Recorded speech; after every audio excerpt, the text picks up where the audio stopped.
안녕하세요, 여러분. 굿모닝 행동학 진행하는 여러분의 영디 최영희입니다. 자, 우리 오늘 31일차 수업, 31일차 부트캠프 28강에 관련된 내용들을 볼 건데요.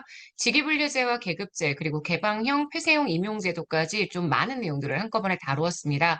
한꺼번에 보시는 게 좀 유리한 파트여서 시간이 좀 많이 걸렸지만 그래도 한 번에 다 정리를 했거든요. 같이 한번 OX 통해서 확인해 보도록 하겠습니다. 39번부터 갈게요.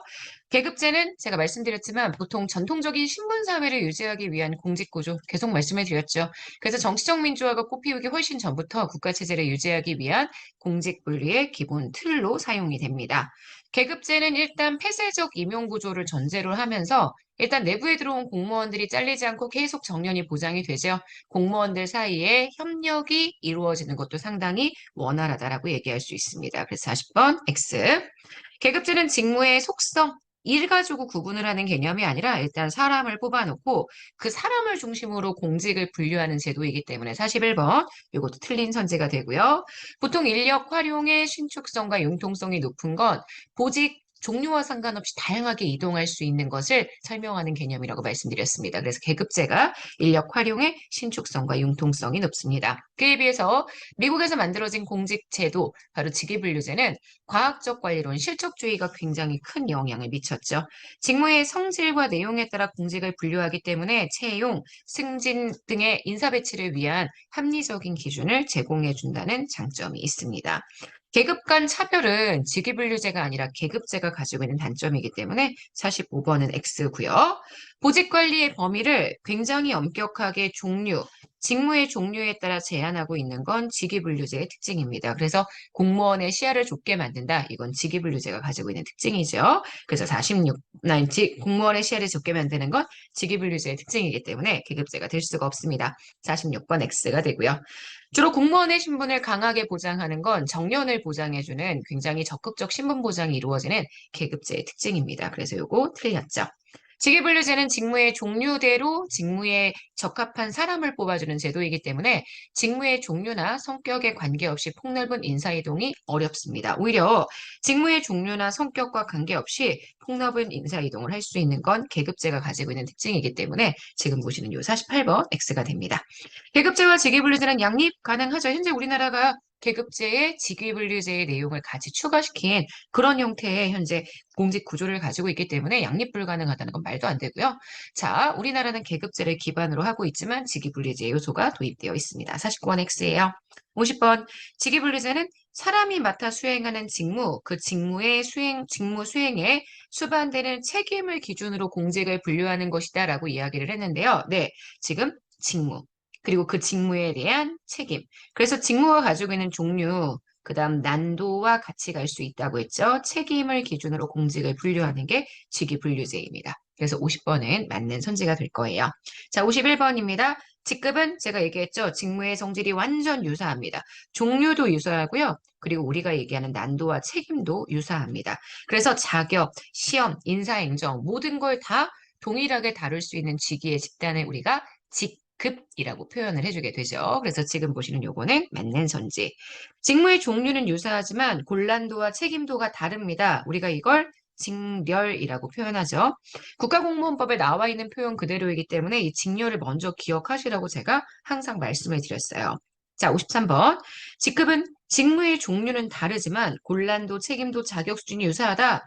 직무의 종류는 다릅니다. 다른 종류지만 곤란도와 책임도가 유사하다라는 것은 이렇게 공직을 분류했다면 여기 수평적인 요걸 설명하는 개념이라고 제가 계속 말씀을 드렸어요. 요건 현재 등급의 개념입니다. 그래서 이들에게는 동일한 보수를 지급하는 게 현재 우리나라 직위분류제의 특징이라고 이야기를 했죠. 그래서 조금 보시면서 53번은 직급이 아니라 등급에 대한 표현입니다. 53번 X가 되고요. 자, 54번입니다. 동일한 직렬례라고 전제를 하고 있습니다. 직렬이 같다면 그 안에서 더 세부적으로 잘게 쪼개지게 되면 우리가 그걸 직류라고 이야기를 해주게 되죠. 그리고 지금 보시는 직구는요. 직구는 직렬보다 훨씬 더 크게 분류가 되는 개념이라고 제가 말씀을 드렸습니다. 그래서 우리가 보통 직군이라고 얘기를 해주게 되면 동일 직렬례라고 얘기하면 안 되고요. 우리가 직렬을 조금 더 크게 나누었을 때 나타나는 개념이기 때문에 직렬의 군 혹은 직렬의 집단이란 표현이 들어가야 합니다. 그래서 55번은 X예요. 직무 분석은 직무 분석, 직무 평가 이렇게 두 가지가 직위분류제의 수립 절차에 해당하죠. 직무 분석이라고 하면 요거는 종류를 구분하는 개념이고요. 직무의 상대적인 가치들을 체계적으로 분류해서 등급 만들어주는 건 직무 평가 과정이라고 이야기를 해줄 수가 있기 때문에 지금 보시는 56번은 X입니다. 그래서 직위분류제와 관련해서 이런 것들을 해주기 위해서 상대적인 가치를 체계적으로 분류해서 등급화시켜주기 위해서 서분, 점유 이런 방법들을 활용하는 게 직무평가고요. 그래서 제가 요거는 꼭 외우시라고 했어요. 서분, 점유. 지금 보시는 앞에 있는 두 개, 여기가 비계량이고요. 뒤에 있는 두 개가 계량입니다. 그리고 가운데 있는 두 개가 절대평가의 방법을 쓴다. 이렇게 이야기를 해주고 제가 정리하라고 말씀을 드렸습니다. 그래서 서열법과 분류법은 비계량적인 방법, 그 다음 점수법과 요소비교법은 계량적인 방법이기 때문에 58번 X가 됩니다. 미리 정해져 있는 직무 평가 기준표가 있어요. 요거에 따라서 직무의 세부 구성 요소들을 구분한 다음에 요소별 가치를 점수화시켜서 측정을 합니다. 그러면 계량적인 방법이죠. 요소별 점수를 합산한 총점이 직무의 상대적 가치를 나타내게 만들어주는 직무 평가의 방법은 네, 점수법에 해당하는 내용이라고 볼 수 있습니다. 맞고요. 자, 분류법은 아시겠지만 등급 기준표를 중심으로 분류를 합니다. 이 등급 기준표랑 직무를 비교해서 등급 결정하는데 수치를 사용하지는 않기 때문에 비계량적인 방법이라고 이야기할 수 있죠. 그래서 요거 맞는 선지. 직무 전체를 종합적으로 판단해서 미리 정해놓은 등급 기준표와 비교해 가면서 그래서 등급을 결정하는 건 점수법이 아니라 현재 분류법. 그래서 여기에서 요게 핵심이라고 했습니다. 직무 평가 기준표, 등급 기준표, 요 기준이 되는 내용이 무엇인지 보는 게 굉장히 중요했고요. 분류법은 당연히 등급 기준표라는 기준이 있어야지만 직무 평가가 이루어질 수 있기 때문에 등급 기준표가 완성되기 전까지 직무 평가가 이루어져서는 안 됩니다. 맞죠? 자, 63번입니다. 개방형은 재직자의 승진 기회가 굉장히 적습니다. 외부에서 항상 사람이 임용될 수 있기 때문에 재직자는 오히려 자기의 전문성을 늘리기 위해서 굉장히 신경을 써야 하지만 승진 기회가 사라질 수 있다는 게 문제가 되죠. 경력 발전의 기회 역시 좀 적습니다. 63번은 X고요. 일반적으로 폐쇄적 인사제도는 계급제. 그 다음 일반 행정가와 전문가 중에서 일반 행정가를 좀 더 선호하는 제도로서 활용이 됩니다. 그래서 X가 되고요. 개방형 인사제도는 폭넓은 지식을 갖추고 있는 일반 행정가보다는 전문적인 지식을 갖추고 있는 사람들, 전문 행정가 양성에 조금 더 유리한 방법입니다. 자, 개방형 인사관리는 정치적 리더십 요구에 따른 고위층의 조직 장악력 약화를 초래한다. 제가 말씀드렸지만 실제 이 개방형 인사관리를 하게 되면 인사가 굉장히 자주 이루어지게 됩니다. 그렇다면 인사권을 가지고 있는 고위층이 조금 더 인사에 영향력을 행사할 수 있는 기회가 많기 때문에 고위층의 조직 장악력은 좀 더 강해진다는 특징이 나타나겠죠. 66번은 그래서 X가 됩니다. 67번이요.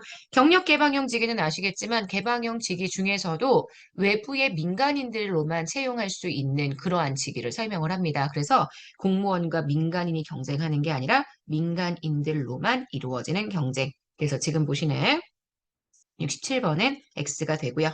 자, 68번입니다. 우리나라에서 임용권자나 임용제청권자가 공직 내부나 외부, 공직 내부 외부의 적격자 임용할 필요가 있는 직위, 그렇다면 개방형 직위로 지정해서 운영할 수 있습니다. 68번 맞는 선지죠. 자, 이렇게 해서 우리 여기 68번까지 오늘 풀어봤습니다. 68번 내용까지가요. 직위분류제, 계급제, 임용하는 방식들 뭐 이런 것들에 대한 이론적인 내용들입니다. 워낙 어려워하시는 파트인데 또 정리 잘하니까 쉽죠? 네, 간단하게 보실 수 있습니다. 이해 잘해서 정리해 주시면 여러분 암기 많이 안 해도 풀 수 있는 부분이니까 너무 겁내지 마시고 열심히 복습해 주시면 됩니다. 자, 여기까지 해서 우리 오늘 28강에 대한 복습 스터디는 여기까지 마무리하도록 할게요. 오늘 하루 정말 여러분 거고요. 우리 내일 아침에도 만날게요. 여러분 안녕.